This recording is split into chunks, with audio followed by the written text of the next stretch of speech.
Welcome in cartoon world. Ice cream की खेती। रामपुर गांव में सभी लोग एक दूसरे के साथ प्यार से रहा करते थे। वो एक दूसरे के हर दुख सुख में साथ रहते थे। उसी गांव में एक छोटी सी झोपड़ी में रानी नाम की एक औरत अपने बच्चे के साथ रहा करती थी।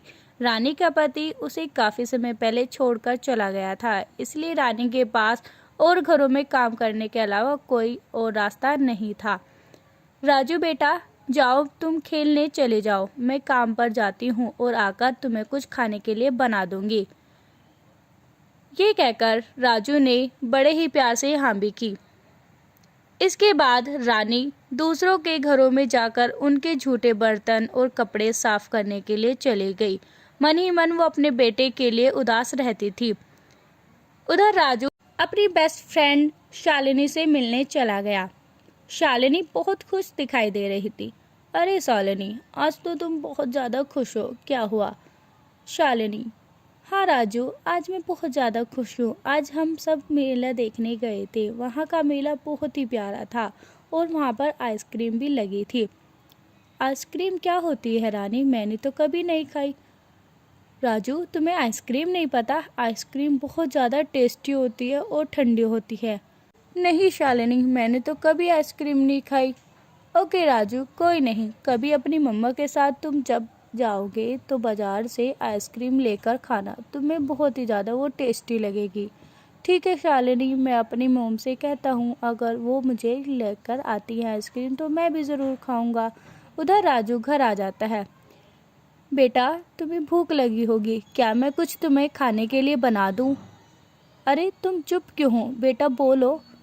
राजू सारी बात अपनी माँ को बता देता है कि किस तरह से शालिनी अपने परिवार के साथ आइसक्रीम के लिए गई थी। यह सुनकर रानी थोड़ा दुखी होती और बाहर चली जाती है। तभी एक पेड़ से उसके सामने एक अचानक से भगवान प्रकट होते हैं। भगवान उससे सारी उसकी बातें पूछते हैं, उसके दुखी होने का कारण भी। रानी कहती है, हे भगवान, तुमने मुझे इतने दुख क्यों दिए? मैं अपने बेटे को एक छोटी सी आइसक्रीम तक नहीं खिला सकती। उसकी छोटी छोटी भी ख्वाहिश मैं कभी पूरा नहीं कर पाती। मैं कैसे अपने बेटे को खुश करूं? ये सुनकर भगवान को उस पर तरस आ जाता है और उसे वो जादुई बीज दे देते हैं। कहते हैं, रानी, ये बीज जाओ तुम किसी खेत में बो दो। अगली सुबह तुम्हारे बेटे को जितनी आइसक्रीम खानी होगी वो खा सकता है। यह सुनकर रानी खुशी से खेत में गई। उसने खेत को अच्छे से वहाँ से साफ किया। साफ करते करते उसकी कमर में भी दर्द होने लगा, पर उसने हार नहीं मानी। साफ करने के बाद उसने सभी बीज बो दिए। घर आकर उसने बेटे से सारी अच्छी बात बताई और बेटा भी खुश हो गया कि उसको अब आइसक्रीम खाने के लिए मिलेगी। बेटा, अब तुम जल्दी ही आइसक्रीम खा पाओगे क्योंकि मैंने उसमें जादुई बीज बो दिए हैं। इसके बाद राजू भी खुश हो गया और उन दोनों को पूरी रात नींद नहीं आई। अगली सुबह जब उन्होंने खेत पर जाकर देखा तो खेत उन्हें वैसा का वैसा ही दिखाई दिया। उसमें कोई भी आइसक्रीम नहीं थी। दोनों उदास हो गए और सोचने लगे, ये क्या हुआ? रानी इसका जवाब लेने उसी पेड़ के पास जा पहुंची।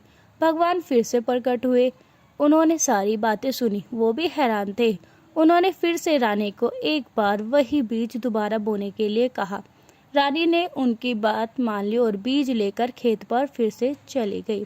खेत पे जाने के बाद उसने फिर से वही बीज बो दिए, पर परिणाम सेम रहा।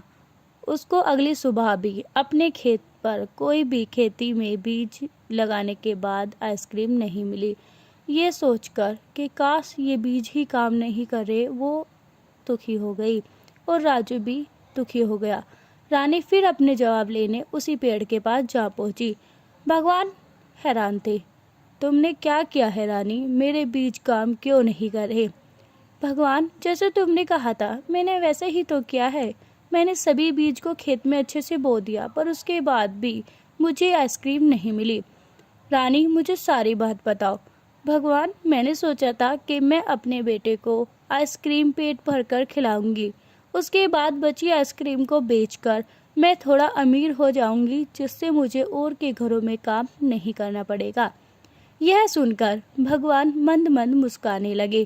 कहने लगे, रानी, मैंने तुम्हारी मदद तुम्हारे बेटा की इच्छा पूरी करने के लिए की थी, ना कि तुम्हारे लालच को पूरा करने के लिए। रानी को अपनी गलती का एहसास होता है।